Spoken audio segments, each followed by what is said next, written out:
और छोड़ें। अगली श्वास भरते हुए हम ओंकार का उच्चारण 3 बार करेंगे। श्वास लेते हुए ओ,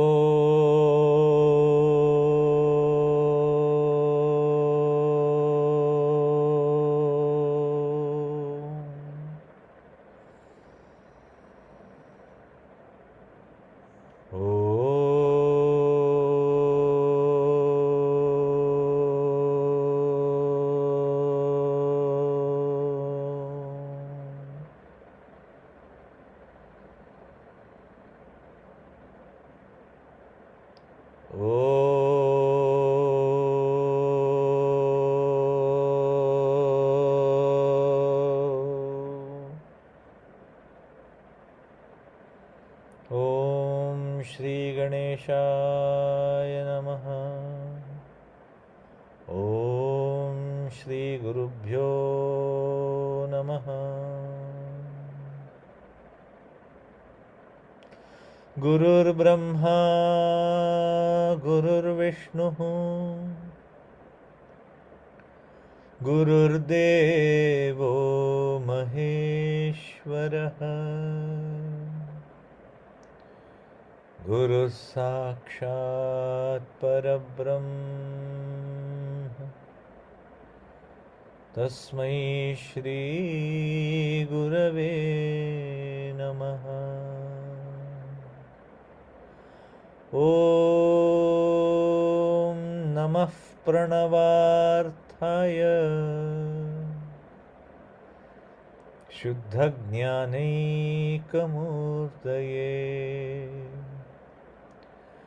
निर्मलाय प्रशान्ताय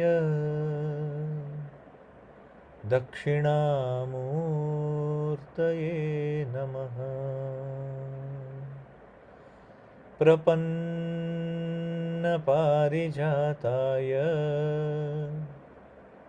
स्तोत्रवेत्रैकपाणये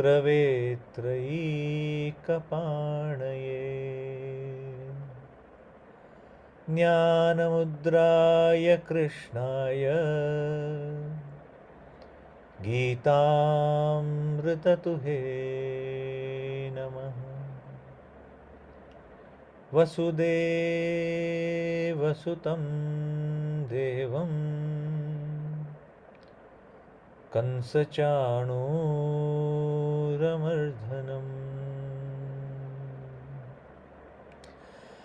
Devaki परमानन्दम्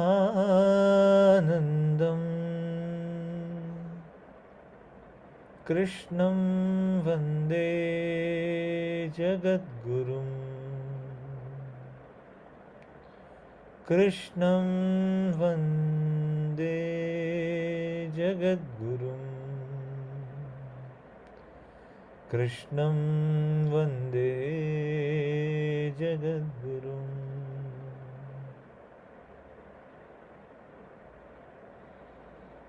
Whenever you feel complete, becoming aware of your body and your surroundings, you may slowly open your eyes. जय श्री कृष्ण।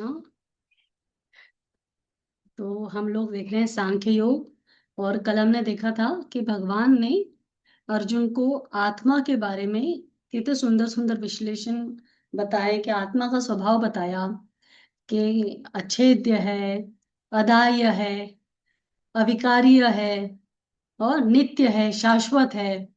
ना उसको शस्त्र काट सकता है, ना उसको अग्नि जला सकती है आत्मा को, ना उसको वायु सुखा सकती है, और ना जल उसको गीला कर सकता है।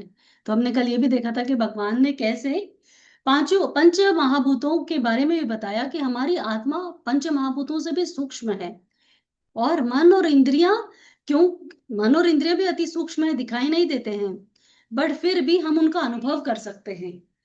तो हमारी आत्मा मन इंद्रियों के भी ऊपर है और अति सूक्ष्म है, और वही हमारा स्वभाव है। हम अविनाशी इसलिए है क्योंकि हम उस परमात्मा का अंश है। और इतने अच्छे से, और फिर भगवान अर्जुन को ये भी समझाते हैं कि अरे अर्जुन, अगर तू फिर भी अगर तुझे नहीं समझ में आ रहा और तू आत्मा को भी अगर जन्मता मरता हुआ मानता है तो भी कोई प्रॉब्लम नहीं। जिसका जन्म हुआ है वो तो मरेगा ही। तो इसीलिए भी तुझे शोक नहीं करना चाहिए। भगवान बहुत ही अच्छे सी एक एक बात धीरे धीरे समझा रहे हैं अर्जुन को कि तुझे क्यों शोक नहीं करना चाहिए और क्यों युद्ध के लिए उठकर खड़ा होना चाहिए। तो आज हम इसके अगला वाला श्लोक देखेंगे।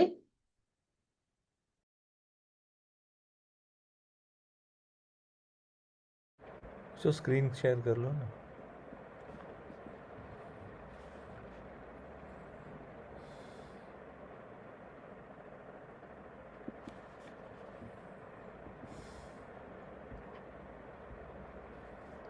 26 है। 29 है। आश्चर्यवच्चैन्नमन्य श्रोति।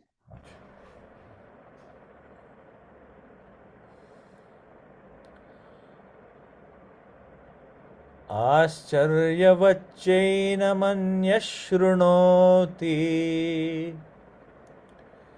श्रुत्वाप्येनं वेद न चैव कश्चित्।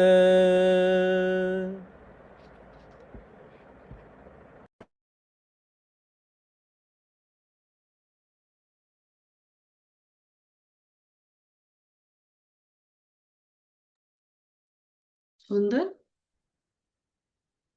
हाँ, हाँ, आपने ऊपर वाला सेंटेंस ही नहीं दिखाया। Sorry, extremely sorry. आश्चर्यवत् पश्यति कश्चिदेनम् आश्चर्यवद्वदति तथैव चान्यः आश्चर्यवच्चैनमन्यः शृणोति श्रुत्वाप्येनं वेद न चैव कश्चित्।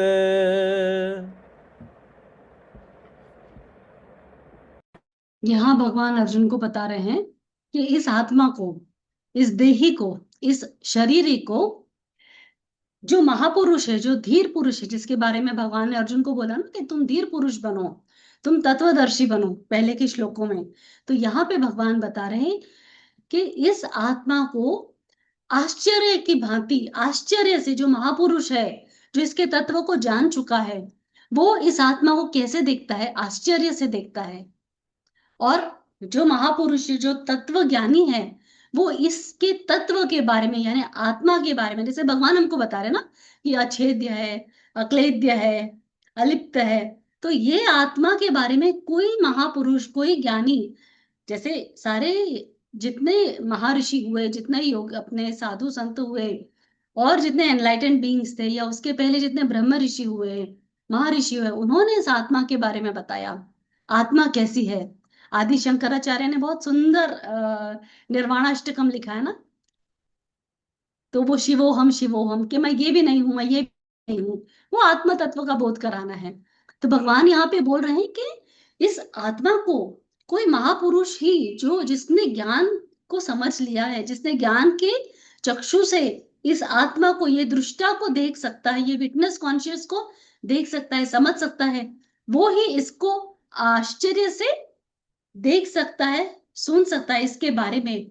और कोई ऐसा महापुरुषी, कोई ब्रह्म ज्ञानी या कोई ज्ञानी जिसने इस आत्म तत्व का बोध कर लिया, जो तत्वदर्शी हो गया है, वो आत्मा को उस हिसाब से उसके बारे में बता सकता है।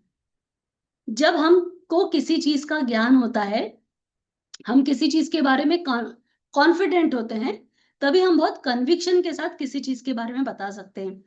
जैसे अगर मैंने रसगुल्ला खाया है तो वो मीठा है, ये मैं बता सकती हूँ किसी को। अब वो कितना मीठा है, क्या मीठा है, ये तो हर किसी का अनुभव होगा। बट रसगुल्ले का स्वाद कैसा है, जब तक कोई खाएगा नहीं, बता नहीं सकता। तो वैसे ही यहाँ पे भगवान बता रहे हैं कि जो महापुरुष ने इस आत्मा को जान लिया, वो आश्चर्य के भांति उसको देखता है।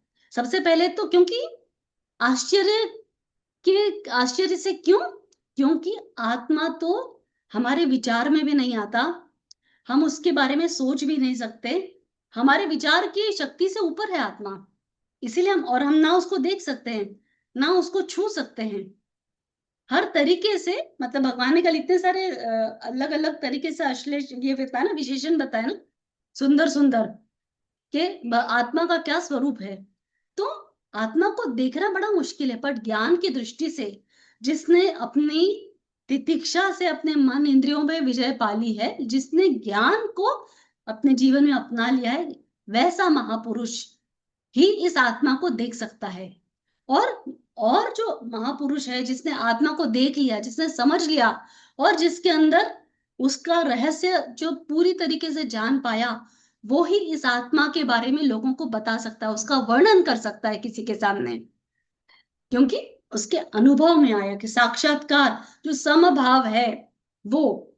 और आश्चर्यवच्चैन मन्य शुणोति, और कई लोग, कई महापुरुष जैसे सुन लिया, देख लिया, तो कोई अधिकारी पुरुष को ही ये शक्ति होती है। पात्रता कहते हैं ना, कि हमारी पात्रता होनी चाहिए कुछ भी काम करने के लिए, या ग्रेस के लिए, या ज्ञान सुनने के लिए भी। तो यहाँ भगवान अब उस तीसरे पर्सन के बारे में बता रहे हैं कि एक महापुरुष होता है जो आत्मा को साक्षात देख सकता है, जो ब्रह्म ज्ञानी बन गया। फिर दूसरा जो ब्रह्म ज्ञानी है और जो दूसरों को बता सकता है इस आत्मा के बारे में, जैसे हमारे साधु संत, खुद को अनुभव हुआ, फिर वो जन कल्याण के लिए इसके बारे में लोगों को बताते हैं। भगवान भी यहाँ पे वही कर रहे हैं, अर्जुन को बता रहे हैं। और तीसरा वो जिसने आत्मा के तत्व को समझ लिया, तत्वदर्शी बन गया, और फिर भी और ज्ञान की उत्सुकता से जानना चाह रहा है, सुनना चाह रहा है, क्योंकि ज्ञान को गहरा उतरने में टाइम लगता है। तो वहां पे वो पुरुष, जो वो पात्र, जो सत पात्र है, जो अधिकारी है इस नॉलेज को सुनने के लिए, उसको देखने के लिए, और अपने जीवन में बार बार जब हम कोई चीज का मनन करते हैं ना, कोई नॉलेज को सुनते हैं ना, तभी हम उसमें गूढ़ होते हैं। तो यहाँ पे हम सब लोग को पता है कि जब भी किसी की मृत्यु होती है, राम नाम सत्य बोलकर लोग लेकर जाते हैं, वो जब स्मशान जाने तक का जो समय होता है ना, तब सब बहुत ही, मतलब वो एकदम सत्य है वो, कि मृत्यु सबकी अटल है, कोई टाल नहीं सकता। स्मशान जाने तक के सबको इस बात का वैराग्य आ जाता है कि हम सबको भी एक दिन यहाँ जाना है। पर जैसे ही वहां से वापस आते हैं, स्नान वान करते हैं, खाना खाते, अपने अपने घर जाते हैं, वो ज्ञान को हम वहीं भूल जाते हैं। तो यहाँ भगवान का कहने का मतलब है कि इस ज्ञान को अधिकारी पुरुष जब निरंतर सुनता है, तो वो भी तत्वदर्शी बन जाता है। और ऐसे कई लोग हैं जो ये नॉलेज सुनने के बाद भी, ये आत्मा ऐसी है जैसे हम सब लोग भी, हम जानते हैं कि आत्मा है, हम आत्मा है, भगवान का अंश है, पर हम उसको मानते नहीं हैं। हमने सुना है किसी से, पर अनुभव नहीं किया है। तो जो चीज का हम अनुभव नहीं करेंगे, वो हमारे लिए क्षणिक होता है, चाहे ज्ञान भी हो। जैसे एक हमारे सीनियर टीचर थे हैदराबाद में, वो बोलते थे कि जो भी नॉलेज है गुरुदेव का, वो अप्लाई करो, सप्लाई मत करो। दुनिया में बहुत आसान है, ज्ञान कहीं से सुना और उसको कहीं ट्रांसफर कर दिया। और मतलब भगवान ने अर्जुन को सबसे पहले यही बोला ना कि तुम इस समय में क्यों पंडितों की तरह बात कर रहे हो, क्योंकि अगर तुम पंडितों की तरह बात करना चाह रहे हो, तो भी तुम पंडित की तरह नहीं सोच रहे हो, क्योंकि पंडित कौन है? ज्ञानी है, तत्वदर्शी है। तो यहाँ भगवान बता रहे हैं कि आश्चर्य की भांति इस आत्मा को महापुरुष देखते हैं, और उसी आश्चर्य की भांति, और उस, क्योंकि आत्मा इतनी मतलब उसका स्वभाव इतना सुंदर है, उसका विवरण इतना सुंदर है कि जो किसी से कट नहीं सकता, जिसको कोई, मतलब पंच महाभूत जिसका कुछ नहीं कर सकते, मन इंद्रियों से परे है, जो हमारी बुद्धि वहां तक नहीं पहुंच सकती, सबसे अलिप्त है हमारी आत्मा, एकदम निरंजन, जो शुभ्र, स्वच्छ, अनटच्ड है हमारी आत्मा, इतनी पवित्र है। तो ऐसी आत्मा को सिर्फ तत्वदर्शी ही जान सकता है, एक ज्ञानी ही उसके बारे में लोगों को बता सकता है, और अधिकारी जो है, जो पात्रता जिसकी बनी हुई है, वो ही ये ज्ञान को सुन सकता है। देखो, ये मैसेज कई लोगों के पास जाता है, पर उसमें से कितने लोग भगवत गीता सुनने बैठते हैं? और हमारा ही सेशन नहीं, भगवत गीता तो सबके घर में है। कितने लोग भगवत गीता लेकर बैठते हैं उसका गूढ़ रहस्य जानने के लिए? बहुत कम लोग। तो अधिकारी को ही इसके बारे में ज्ञान मिलने का, या वो अधिकार मिल सकता है कि वो भी आत्म तत्व को जान सके, और आत्मा को आत्मा की तरह देख सके, यानी दृष्टा बनकर।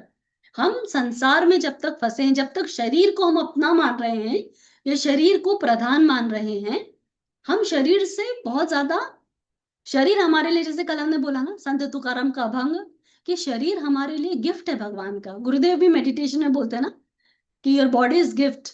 हमारा शरीर हमारे लिए भगवान परमात्मा की देन है, क्योंकि बिना शरीर के हम किसी के साथ भी ना व्यवहार कर सकते हैं, ना जिस कारण से हमारा जन्म, हम पुनर्जन्म हुआ है ना इस पृथ्वी पर, हम आए हैं कुछ तो करने आए हैं।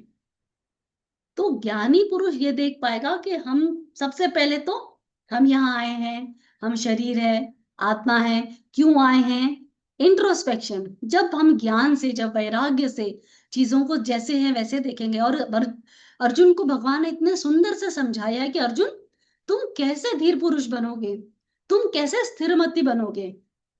ऐसे ही नहीं भगवान ने सडनली बोला कि तुम आत्मा को देखो। पहले भगवान ने अर्जुन को बताया कि देखो अर्जुन, तुम्हारे और मेरे कई जन्म हो चुके हैं, और ये सारे लोग जो तुमको दिख रहे हैं, तुम और मैं, हम सब पहले भी थे, आज भी और आगे भी रहेंगे, बस ये शरीर हमारा बदलता रहता है। फिर भगवान ने अर्जुन को समझाया कि जैसे हमारी शरीर की अवस्थाएं हैं, बचपन, युवा, वृद्धा, और फिर एक अवस्था आती है जरा, और जिसके बाद हम शरीर त्यागते हैं, मृत्यु, और अगली अवस्था आती है जिसमें हम नया देह धारण करते हैं। फिर भगवान ने अर्जुन को यह भी समझाया, और भगवान ने यह समझाया कि तू सहन कर और ये शरीर के ऊपर उठ, क्योंकि जब तुम सहन करना सीखोगे, जब तुम तितिक्षा से रहना सीखोगे, तब तुम मन और इंद्रियों के ऊपर जाओगे। तब तुम ये जो गहरा रहस्य है कि मैं आत्मा हूं, मैं ये शरीर नहीं हूं, अभी हम इतना क्लोजली एसोसिएटेड है हमारे शरीर से कि हमने खुद को ही शरीर मान लिया है, जबकि शरीर हमको भगवान की दी हुई एक बहुत ब्यूटीफुल गिफ्ट है। संसार में जो भी हमारा कार्य है, जो कर्म हम करने के लिए आए हैं, जो भी हमारा उद्देश्य है पूरा करने के लिए, यानी परमात्मा से मिलने का हमारा उद्देश्य है, वो पूरा करने के लिए मनुष्य का देह मिला है। फिर भगवान ने अर्जुन को ये भी समझाया था कि देखो इतनी सारी योनियां, इतने, जैसे पुराना कपड़ा मनुष्य त्याग कर नया कपड़ा धारण करता है, तो वैसे ही आत्मा पुराने वस्त्र यानी पुराने शरीर को त्याग के नया शरीर धारण करती है। अब भगवान जब, और फिर बताया भगवान ने कि आत्मा कैसी है। अब भगवान यहाँ पे समझा रहे कि ये आत्मा को ज्ञानी पुरुष ही देख सकते हैं, सुन सकते हैं, समझ सकते हैं, उसके बारे में बात कर सकते हैं। और ऐसे कई मूढ़ लोग ऐसे हैं जो अज्ञानी जन हैं, जो सुनते हैं इसके बारे में, भले बात भी करते हो, पर क्योंकि ज्ञान अंदर नहीं उतरा है, तो इस आत्मा का जानते हुए भी उसको मानते नहीं है या उसको समझ नहीं सकते हैं। तो हम अगला श्लोक देखेंगे। देहि नित्यमवद्योऽयम्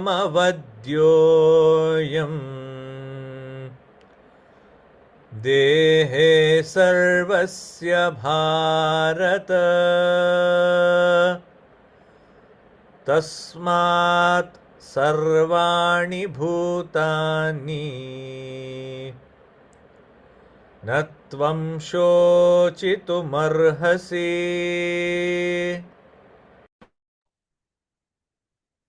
यहाँ भगवान बता रहे हैं कि ये देही, ये आत्मा, ये नित्य है, ये अवेद्य है, अवध्य है। इसको कोई देही नित्यम अवोध्यो अवध्योयम देहे सर्वस्य भारत, यानी ये जो आत्मा है हमारी, जिसको हम देही भी बुलाते हैं, जो देह में है वो देही, जो शरीर में है वो शरीरी।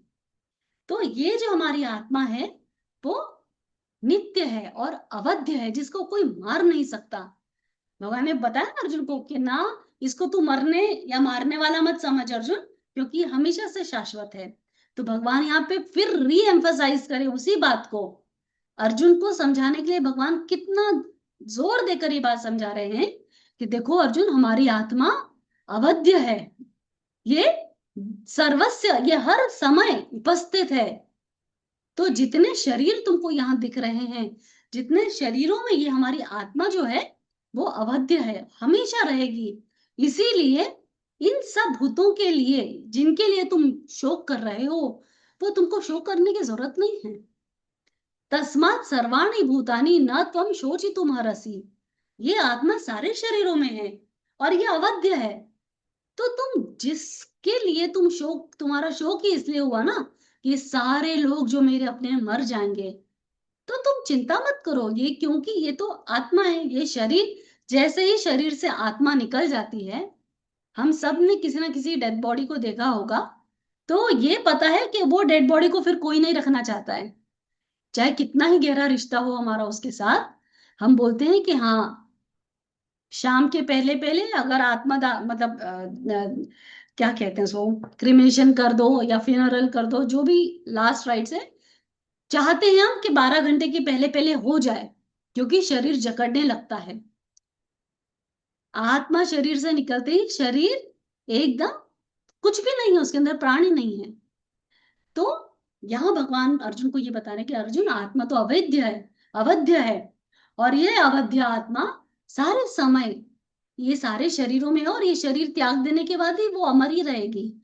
इसीलिए तो किसी भी कारण से शोक करने तुझे उचित नहीं है, तो तू शोक मत कर। सो विल सी अनदर श्लोक। स्वधर्ममपि चावेक्ष्य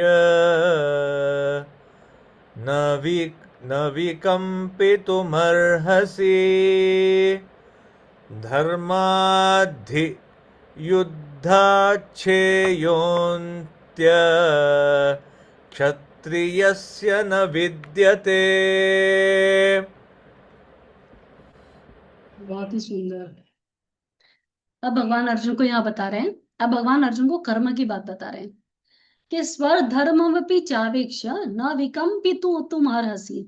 यानी अगर तू, चलो आत्मा को भी नहीं, पर अगर तू ये मान ले कि ये युद्ध है, और तुम्हारे धर्म के बारे में अगर तुम सोचो, तुम एक क्षत्रिय हो, तो भी अपने धर्म के लिए तुमको, क्योंकि पांडव धर्म प्रधान थे, उन्होंने अपना जीवन, वो चाहते तो तभी के तभी खड़े होकर लड़ सकते थे।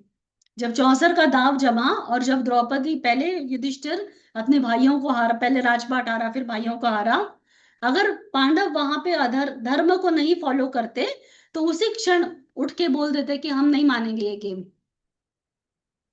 पांडव धर्म प्रधान थे, वो धर्म को बहुत ज्यादा वैल्यू देते थे। इसीलिए उतना सब अन्याय, जब वो अधर्म के साथ, जब वो छल के साथ दुर्योधन और शकुनी खेल रहे थे, और जो कुछ भी राज्यसभा में हुआ, उसके पहले लाक्षागृह में हुआ, इसके पहले जितना, जब भीम को मारा, हर बार पांडवों ने कभी रिवर्ट बैक नहीं किया, क्योंकि वो धर्म का पालन करते थे, और धर्म के अनुसार ही अपना अनुचरण करते थे। लेकिन यहाँ भगवान अर्जुन को वही बात याद दिला रहे हैं कि अर्जुन, तुम्हारे धर्म के हिसाब से तुम एक क्षत्रिय हो, और एक क्षत्रिय के लिए सबसे बड़ी बात है कि ऐसा धर्म युद्ध आना जिसमें समस्त भारतवर्ष आकर खड़ा हुआ है। पांडव और कौरवों का तो निजी झगड़ा था, मतलब एक परिवार के दो लोग लड़ रहे हैं, पर पूरे भारतवर्ष के राजा महाराजा तब आए थे इस युद्ध में भाग ले, भगवान स्वयं श्री कृष्ण इस युद्ध में भाग लेने आए थे। क्यों? क्योंकि ये धर्म युद्ध था। सबसे पहला श्लोक है ना भगवत गीता का, धर्म क्षेत्र कुरुक्षेत्र, वो धर्म क्षेत्र है क्योंकि ये धर्म की लड़ाई है। तो भगवान यहाँ अर्जुन को अपना कर्तव्य और उसका धर्म याद दिला रहे हैं आप, क्योंकि अभी तक के तो भगवान ने उसको ज्ञान से समझाया, और जब देखा कि अर्जुन अभी भी वैसा ही है, मतलब एक्टिवली इन्वॉल्व, मतलब नहीं दिख रहा है कोई पॉजिटिव, वो जब भगवान को नहीं दिखा, तो भगवान ने अब अर्जुन को उसके धर्म की याद दिलाई कि देखो अर्जुन, तुम्हारे धर्म के हिसाब से तुम एक क्षत्रिय हो, और एक क्षत्रिय के लिए सबसे बड़ी बात है कि ऐसा धर्म युद्ध जब हमारे पास आता है, तो किसी भी क्षत्रिय के लिए ये बहुत ही दुख और शोक की बात है कि वो युद्ध में भाग न ले, और ऐसा धर्म युद्ध का जो त्याग करे। क्यों? क्योंकि तुझे मोह हुआ है। ऐसा नहीं है कि इसके पहले अर्जुन ने कोई लड़ाई नहीं की, या इसके पहले कोई अर्जुन ने युद्ध नहीं किया। जब विराट का युद्ध हुआ, जब ब्रहनल्ला बनकर अर्जुन जाता है विराट के युवराज के साथ लड़ने के लिए, जब हस्तिनापुर के अपने कौरव अटैक करते हैं विराट नरेश के राज्य पर, तो ब्रहनल्ला, अर्जुन ब्रहनल्ला के रूप में सारथी बनकर जाता है उत्तरा के भाई का, और इन सब से लड़ता है अर्जुन।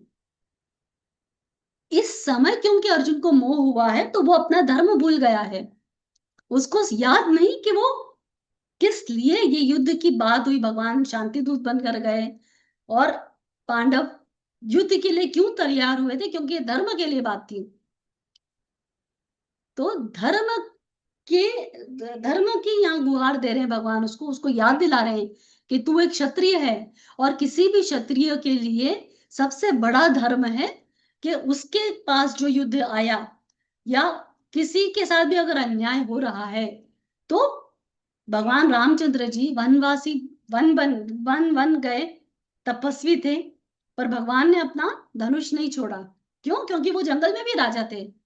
और जितने लोगों ने भगवान के पास आकर याचना करी, चाहे बाली हो, चाहे सुग्रीव हो, चाहे विभीषण हो, या कई सारे ऋषि मुनि और राक्षसों से बचाने के लिए, भगवान ने अपने क्षत्रिय धर्म का कभी त्याग नहीं किया। ये नहीं बोला कि मुझे बोला है वन जाने के लिए तो मैं अपना युद्ध नहीं करूंगा।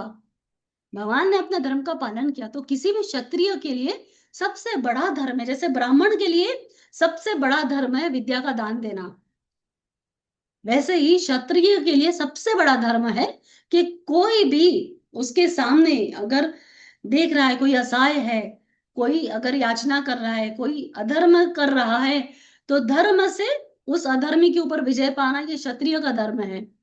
संसार में फैले हुए जो विनाशकारी जीव है, जो अधर्मी लोग हैं, जो अपराध कर रहे हैं, उनको रोकना ये क्षत्रिय धर्म है।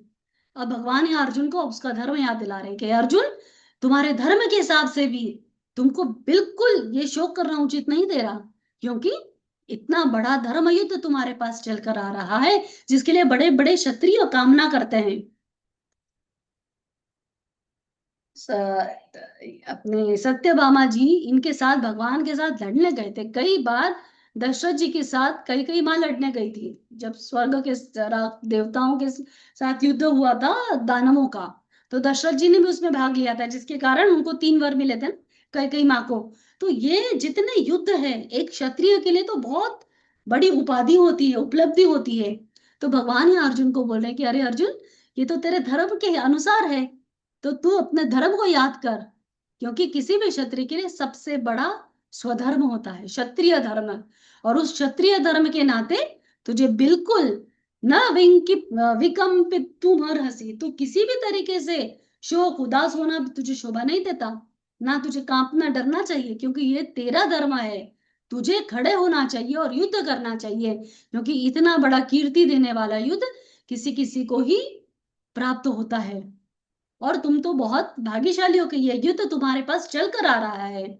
और इस कठिन युद्ध की भूमि में दोनों सेनाओं के शंखनाद होने के बाद ये जो मोह ने तुझको जकड़ लिया है अर्जुन, ना ज्ञान से ना धर्म से, किसी भी कारण से उचित नहीं है कि तू युद्ध ना करे, क्योंकि ज्ञान, आध्यात्मिक ज्ञान के हिसाब से भी और भौतिक ज्ञान के हिसाब से भी तुझे युद्ध करना ही सबसे उत्तम है तेरे लिए, और वही धर्म है और वही ज्ञान है। हम अगला श्लोक देखेंगे। यदृच्छया चोपपन्नम् स्वर्गद्वारमपावृतम् सुखिनः क्षत्रियाः पार्थ लभन्ते युद्धमीदृशम्।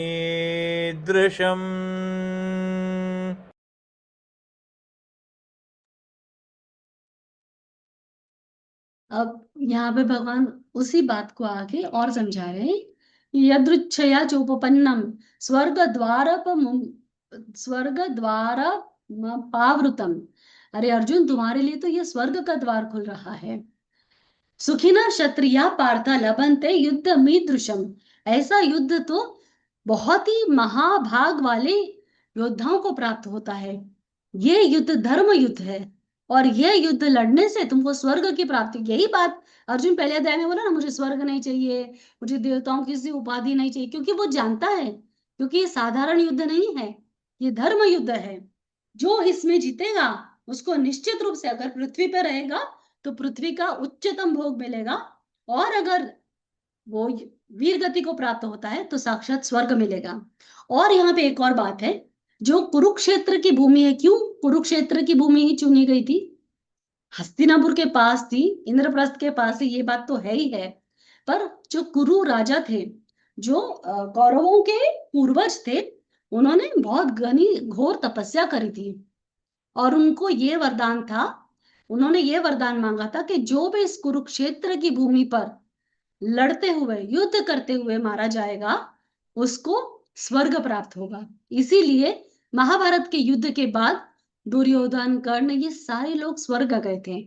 तो जब पांचों पांडव, क्योंकि वो तो शरीर के साथ जाते हैं ना, तपस्या करते करते पूरा, मतलब जब सारा वानप्रस्थ लेके जब चल कर जाते हिमालय की तरफ, तो पांचों पांडव, सबसे पहले द्रौपदी गिरती है, फिर बाकी चारों भाई गिरते हैं, और दुर्योधन, सॉरी, युधिष्ठिर, और युधिष्ठिर के साथ ऐसा कहते हैं कि एक कुत्ता था, वो स्वर्ग के द्वार तक सशरीर जाता, और युधिष्ठिर के अंगूठे में थोड़ी सी चोट लग जाती है, क्योंकि युधिष्ठिर ने थोड़ा सा आधा झूठ कहा था, ऐसा कहते हैं। जब अश्वत्थामा नरो हत्वा, जो युद्ध में बोलता है ना कि अश्वत्थामा मर गया, और फिर धीरे से सच बोलता है कि पता है हाथी या हाथी मरा है, ऐसे वो बताता है।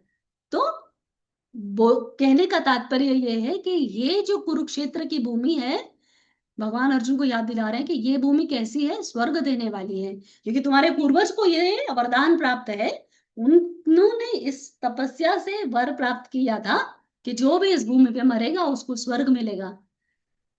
तो ये तुम्हारे पास जो चलकर आई हुई कीर्ति है, हे अर्जुन, ये स्वर्ग का द्वार है तेरे लिए। तो अगर तू ये युद्ध नहीं करेगा तो तू ये द्वार को खो देगा। और किसी भी तरीके से एक क्षत्रिय के लिए तो कितनी बड़ी बात है, सारे क्षत्रिय ऐसा मौका ढूंढते हैं, ऐसे धर्म युद्ध के लिए भाग लेने के लिए। कई जगह राजा, इतने सारे राजा आए क्यों थे भारतवर्ष से?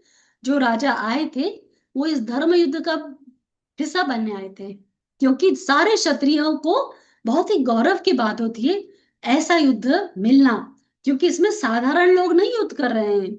एक तरफ, मतलब जब पहले अध्याय में बताते हैं ना कैसे कैसे महाबली है, दुष्टद्युम्न जो द्रौपदी का भाई है, वो अग्नि से प्रकट हुआ है और उसको वरदान है द्रोणाचार्य को मारने का, इसीलिए अग्नि का पुत्र है धृष्टद्युम्न, सेनापति है जो पांडवों की सेना का। और वैसे ही कौरवों की सेना के सेनापति कौन है? साक्षात पितामह भीष्म। और पितामह भीष्म भी कैसे इच्छा मृत्यु का वरदान लेके युद्ध में उतरे हैं, कोई साधारण थोड़ी थे, जिनके गुरु है परशुराम जी। द्रोणाचार्य, जो गुरु द्रोणाचार्य, उनके गुरु है परशुराम जी। कर्ण के गुरु है परशुराम जी, जो चिरंजीवी है, जो भगवान साक्षात नारायण का छठा अवतार कहते हैं उनको। तो परशुराम जी के शिष्य हैं ये तीनों।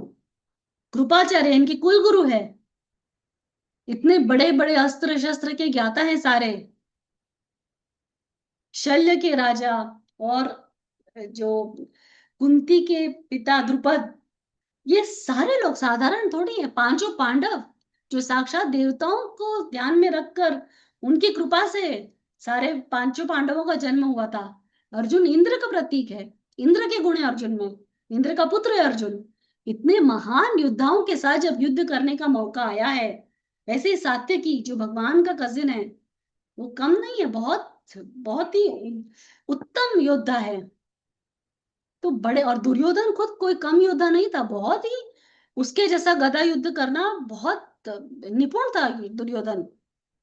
तो ये सारे लोग इतना ज्ञान वाले, इतने तेजस्वी, ऐसे लोगों के साथ युद्ध करने का मौका अर्जुन तुझे कहाँ मिलेगा?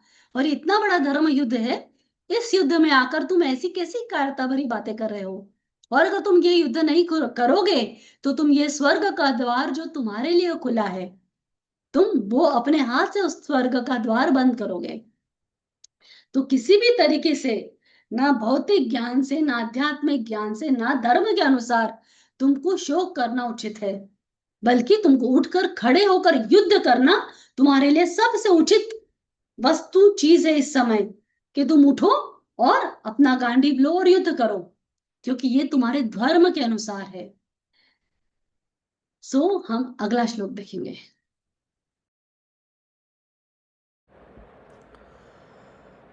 अथ चेत्त्वमिमं धर्म्यं संग्रामं न करिष्यसि ततः स्वधर्मं कीर्तिं च हित्वा पापमवाप्स्यसि।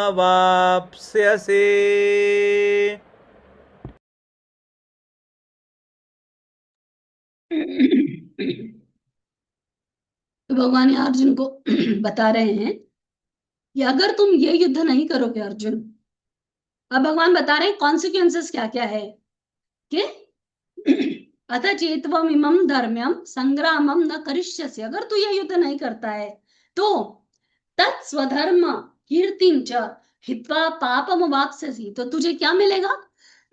तू अपने स्वधर्म से नीचे गिरेगा। जो तुम्हारा धर्म है, जब हम अपना धर्म नहीं करते हैं तो हम अधर्म करते हैं, क्योंकि धर्म को छोड़ दिया यानी क्या हो गया? अधर्म को किया, और अपकीर्ति को पाओगे तुम। अपकीर्ति किसी भी सेल्फ रिस्पेक्टेड पर्सन के लिए, किसी भी स्वावलंबी के लिए कीर्ति का नाश होना सबसे दुख की बात है। भीष्म पितामह ने इतनी कठिन प्रतिज्ञाएं ली, क्यों? और उसको फॉलो किया। छोड़ देते, बोल देते कि ठीक है अंबा अंबिका अभी उनके साथ वो अकेले हैं, अब मैं उनको युद्ध से लाया था, अब और कोई शादी नहीं कर रहा है कोई, तो मैं शादी कर लेता हूं। उन्होंने ऐसा किया क्या? नहीं। क्यों? क्योंकि अपकीर्ति के डर से। किसी भी योद्धा के लिए कीर्ति एक बहुत गौरव की बात है, सबसे बड़ी बात है कीर्ति। कीर्ति यानी आज हम देखो, आज बैठकर भी हम ये महाभारत को और पांडवों को, भीष्म पितामह को, इन सब लोगों को याद करते। क्यों? उनकी कीर्ति के कारण, उनके नाम गान के कारण, जो उन्होंने यश कमाया अपने अच्छे कर्मों से, अपने धर्म पारायण से, उसको कीर्ति कहते हैं। तो भगवान यहाँ पे अर्जुन को बोले कि अर्जुन, अगर तुम ये युद्ध नहीं करोगे तो सबसे पहले तुम अपने धर्म से गिरोगे और अधर्मी बनोगे, और तुम अपनी कीर्ति को खोगे, जिसके लिए भगवान रामचंद्र जी अपने पिता के वचनों की मर्यादा रखने के लिए, और दशरथ जी ने भी, कल रामचंद्र जी का तिलक होने वाला है, और आज रात में जब कौशल्या कैकेयी माँ को जो उन्होंने वचन दिया था, बोलते ना रघुकुल रीत सदा चली आई, प्राण जाए पर वचन न जाए। क्यों? कीर्ति बनी रहे, वो जो प्रिंसिपल उनके हैं, उस उनके लीनियज के, वो बने रहे, कोई दशरथ जी का नाम खराब नहीं हो कि उन्होंने अपने पुत्र के मोह में बात नहीं मानी। तो वैसे ही यहाँ पर भी जितने महाभारत के एक एक पात्र महापात्र है, द्रौपदी चाहती तो बोल देती कि मैं नहीं जाऊंगी, मैं नहीं मानूंगी, मैं क्यों जाऊं वन में, या मुझे स्वीकार नहीं है, चले जाती द्रौपदी अपने पिताजी के पास। पर द्रौपदी ने ऐसा नहीं किया, कह देती कृष्ण से, भगवान आप मेरी रक्षा करो और मुझे आप सुदर्शन चलाओ, इनका हनन कर दो। इसका शिशुपाल का तो हनन भगवान ने किया ही था, बट किसी भी महापात्र ने ऐसा नहीं किया महाभारत में। सबने अपने अपने धर्म का पालन किया। क्यों? क्योंकि वो कीर्ति देने वाला है। पूरा इतिहास आज उनको बहुत एक्चुअली ये हमारे लिए दुर्भाग्य की बात है कि हमारे घरों में महाभारत नहीं पढ़ी जाती, या हम रामायण को अच्छे से नहीं समझ पाए, या अपने बच्चों को हम नहीं दे पा रहे हैं। अदरवाइज जीने का सही तरीका, कैसा आचरण होना चाहिए, कैसा व्यवहार होना चाहिए, महाभारत और रामायण से हम सबसे अच्छे से सीख सकते हैं। इतना सुंदर ज्ञान भगवान यहाँ अर्जुन को दे रहे हैं। एक मित्र, दोनों बेस्ट फ्रेंड्स है। भगवान अर्जुन को, जब अर्जुन का कंफ्यूजन दूर नहीं हो रहा है, तो भगवान कैसे समझा रहे हैं अर्जुन को, उसकी ड्यूटी याद दिला रहे हैं, उसका धर्म क्या है, what is his right, what is his duty, क्या करना चाहिए अर्जुन को इस समय जो निर्णय की परिस्थिति है, कि हार के थक के नहीं बैठना है कंफ्यूजन, अरे डिसीजन लो। ये भगवान उसको याद दिला रहे हैं। क्यों? क्योंकि तुम्हारे निर्णय से भारतवर्ष का निर्णय उसके ऊपर डिपेंड करता है। अगर तुमने युद्ध नहीं किया तो तुम्हारे जितना बड़ा योद्धा, जिसको देखकर समस्त पांडवों की सेना जो थी, वो अर्जुन पे भी बहुत भरोसा रखती थी, क्योंकि उनको भरोसा था अर्जुन जैसा योद्धा हमारे साथ है। अकेला जो पूरे विराट के युद्ध में सारे कौरवों को हराने का सामर्थ्य है अर्जुन में। अर्जुन की तरह कोई धनुर्धारी नहीं है। तो भगवान यहाँ पे अर्जुन को याद दिला रहे हैं कि अरे अर्जुन, अगर तुम ये नहीं करते हो तो क्या होगा? पापम वापस्यसि। जब तुम अधर्म से मतलब धर्म छोड़ोगे तो अधर्मी बनोगे, और अधर्मी बनोगे तो तुम्हारी अपकीर्ति होगी। यानी कीर्ति यानी जो भी हम अच्छा कर्म करते हैं ना, उसका हमको कुछ, एक तो हमारा गान ख्याति होती है, हमारे बारे में सब जगह बात फैलती है, पर उसका कुछ पुण्य भी मिलता है, चाहे तुम चाहो चाहे तुम नहीं चाहो। जैसे हम गोल मारते हैं ना फुटबॉल में, तो क्या होता है? We get some points. तो जब हम कीर्ति कमाते हैं, तो पूरा हमारे जो लीनियज है, हमारे पूर्वज है सारे, उन सबको उसका पुण्य जाता है, तो उनका आशीर्वाद मिलता है। तो यहाँ भगवान अर्जुन को बता रहे हैं कि जब तुम अपना स्वधर्म से गिरोगे तो तुम अधर्मी बनोगे, और तुमको कीर्ति नहीं अपकीर्ति मिलेगी, और इस अपकीर्ति के कारण तुम पाप के भागी बनोगे, क्योंकि तुम्हारे पूर्वज जो गुरु ने, जिन्होंने यहाँ पे इतनी तपस्या करके इस भूमि को इतना पवित्र बनाया था, तुम यहाँ से भाग जाओगे। तुम क्या आप कीर्ति लाओगे अपने परिवार को, अपने पूर्वजों को? भगवान उसको सटली ये भी याद दिला रहे हैं कि तेरा धर्म क्या है, तुम्हारे लिनियज को देखो, तुम्हारे पूर्वजों को देखो, और जिन्होंने इतने बड़े बड़े मतलब ऐसा कहते हैं ना, उर्वशी ने श्राप दिया था ना अर्जुन को, इसीलिए अर्जुन ब्रह्मनल्ला बना था। क्यों? क्योंकि उर्वशी अर्जुन के किसी पूर्वज के साथ वो उनके साथ रही थी, तो अर्जुन को माता की तरह दिखता है। यानी इतने महान पूर्वज थे, और हस्तिनापुर के जितने लिनियज के लोग हैं, जितने राजा महाराजा पहले हुए, तो भगवान उसको यहाँ याद दिला रहे कि तुम कैसे अब कीर्ति को पा रहे हो, और कैसे अपने धर्म से नीचे गिर रहे हो। तुम किसी भी हालत में, बिल्कुल तुमको उचित नहीं है अर्जुन, तुम उठकर खड़े हो और तुम युद्ध करो। हम अगला श्लोक देखेंगे।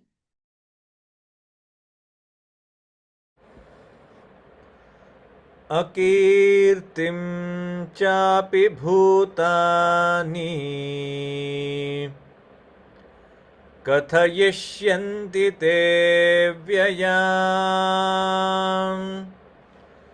सम्भावितस्य च कीर्तिः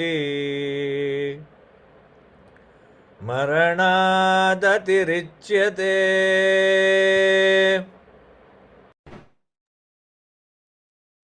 अब यहाँ अर्जुन को भगवान कितना अच्छे से एक एक देखो, साम दाम दंड भेद सबसे सब बात समझा रहे हैं भगवान अर्जुन को। भगवान अर्जुन को बोले कि देखो, अगर तुम्हारी तुम कीर्ति को प्राप्त होते हो, अगर तुम्हारी कीर्ति नहीं होती, तुम युद्ध छोड़ देते हो, तुम भगोड़े बनते हो, तो कई वर्षों तक के, कई युगों तक के तुम्हारा नाम क्या रहेगा? कि वो अर्जुन जो युद्ध छोड़ के भाग गया, डर के भाग गया, घबरा गया, और भगवान ने तो उसको बोला ना कि तुम नपुंसकता को प्राप्त हो, तो कई लोग तुमको अलग अलग नाम से बुलाएंगे, तुम्हारी अपकीर्ति होगी। और जब तुम्हारी अपकीर्ति होगी तो कई युगों तक तुमको लोग तुम्हारी अपकीर्ति के कारण तुम्हारे बारे में बुरी बातें करेंगे। तुम अपने कुल को बदला, तुम जो कुल का, जो तुम सबसे पहले अर्जुन कुल के बारे में बोलता ना कि मेरे कुल का नाश होगा, वर्ण संकर पैदा होंगे, पितरों को पिंड नहीं मिलेंगे, पितर ऊपर से नीचे गिर जाएंगे। अब भगवान उसको उसी की लैंग्वेज में समझा रहे हैं कि जब तुम अपने धर्म से नहीं लड़ोगे, अपने धर्म के धर्म को आगे रखकर नहीं चलोगे और धर्म का पालन नहीं करोगे, तो तुम अपकीर्ति को भोगोगे, और अपकीर्ति के कारण जो तुम्हारा यश है वो पूरा नष्ट हो जाएगा। दूसरा, तुम्हारे पूर्वजों को जिसका तुमको डर है कि मेरे वर्ण संकर पैदा होंगे मेरे परिवार में, वो तो अपकीर्ति के कारण होंगे ही। क्योंकि कोई भी, जब भी कोई गलत काम करता है, और वो काम बहुत जल्दी बाहर फैलता है, अच्छा बुरा। आज देखो, रावण है, महापंडित था, पर क्या हम रावण को महापंडित की तरह याद करते हैं क्या? बहुत ज्ञान था रावण को, इतना शक्तिशाली था कि श्री भगवान शिव जी का कैलाश पर्वत शंभू के साथ उन्होंने उठा लिया था। आदिदेव महादेव के साथ कैलाश पर्वत उठा लिया, पार्वती जी भी बैठे थे, और वो लेकर वो शिव तांडव स्तोत्रम गाता है। तब पार्वती जी को थोड़ा गुस्सा आता है कि थोड़ा सा जब थोड़ा पर्वत हिलता है और पार्वती जी को झटका लगता है, तो पार्वती जी नाराज होते हैं कि कैसा प्रभु, ये क्या हो रहा है? इसका अहंकार देखो इतना है। क्योंकि भगवान तो भोले हैं ना, शिव जी अब अलाप करते हैं।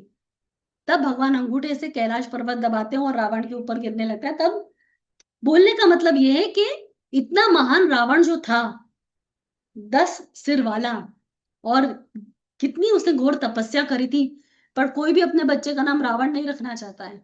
क्यों? क्योंकि उसने अपकीर्ति को पाया था। सीता जी का हरण करके लेकर जाकर उसने अपने पूरे कुल का नाश किया। कोई भी रावण को ग्लोरीफाई नहीं करता है, और कोई करता है तो वो बहुत ही मूर्ख है, क्योंकि उन्होंने रामायण नहीं पढ़ी है। तो यहाँ कहने का मतलब ये है, भगवान ये बता रहे हैं अर्जुन को कि देख अर्जुन, अगर तुम युद्ध नहीं करोगे तो तुम्हारे जो अपकीर्ति तुम पाओगे ना, वो अपकीर्ति के कारण समस्त संसार तेरे बारे में बहुत अलग अलग तरीके से बात करेगा, तुझे बहुत भला बुरा कहेगा। वैसे भी अर्जुन 1 साल के लिए ब्रहनल्ला बनता है, गया ही था। तो कितने विविध विविध तरीके से तेरे बारे में ये अपकीर्ति गाएंगे लोग, कितने काल तक के तेरे बारे में बुरा बोलते रहेंगे। और तब तू मुझे बता, तुझे कैसे अच्छा लगेगा, कैसे तू खुद को, क्योंकि एक योद्धा के लिए तो सबसे बड़ी शर्म की बात है कि उसकी अपकीर्ति होना। सिर्फ भगवान श्री कृष्ण ऐसे हैं जो रन छोड़ रहा है, जिनको हम बुलाते हैं, जो रन छोड़कर गए थे। भगवान कई बार, जरासंध ने 17 बार अटैक किया था, कई बार भगवान ने युद्ध किया, फिर भगवान ने रण छोड़ा, रण छोड़कर भागे भगवान। क्यों? क्योंकि जरासंध के पास तो वरदान था, और भगवान जानते थे कि जो भी इसके साथ युद्ध करने आएगा आधा बल तो वो ले लेगा, और जो उसको मारेगा, फिर उनको पता था कि उसका, उसके सिर के बहुत सारे टुकड़े हो जाएंगे, ऐसा कुछ उसको वरदान था जरासंध को। और इसीलिए भगवान खुद उसके साथ युद्ध नहीं करते हैं, उसको मल्ल युद्ध के लिए उसकी इच्छा से बुलाते हैं, वो भी भीम के साथ।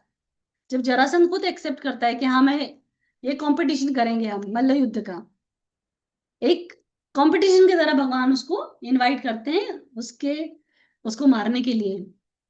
तो सिर्फ भगवान, और भगवान ने बहुत सोच समझ के ये लिया। भगवान के अलावा और कोई भी ऐसा रण छोड़ के कोई भी भागा नहीं है। और जितने राजा लोग जो भाग गए, जिन्होंने युद्ध करने से पीछे हट गए, उनको कभी वीरों की गिनती में उनका नाम ही नहीं हुआ।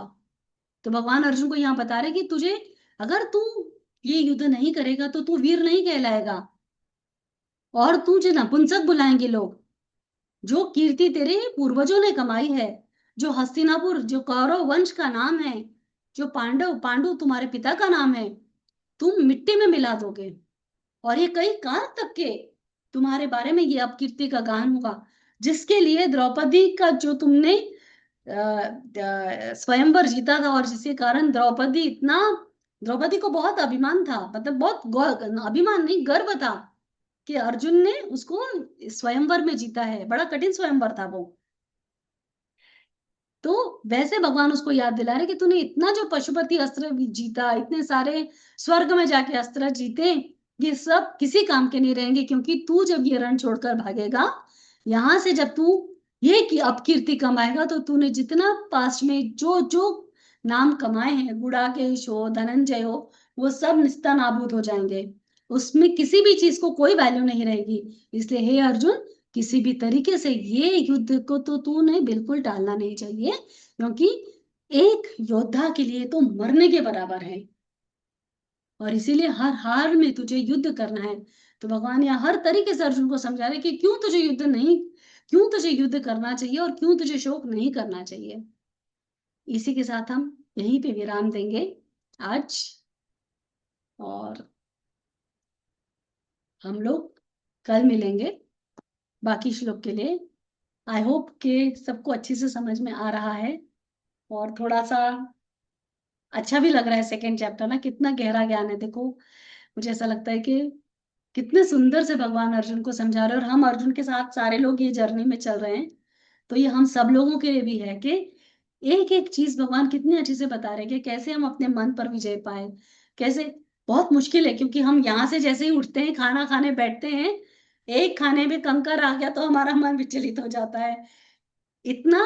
पर ये बहुत मुश्किल है, पर बार बार सुनने से, बार बार उसको चिंतन मनन करने से, श्रवण करने से ज्ञान हमारा अपना हो जाता है, और न जानते हुए भी अपने आप वो अप्लाई होने लग जाता है।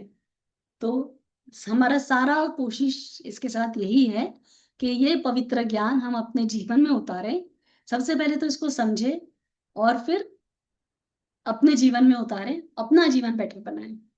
इसी के साथ थैंक यू सो मच। जय श्री कृष्ण। हम लोग कल मिलेंगे। अकॉर्डिंग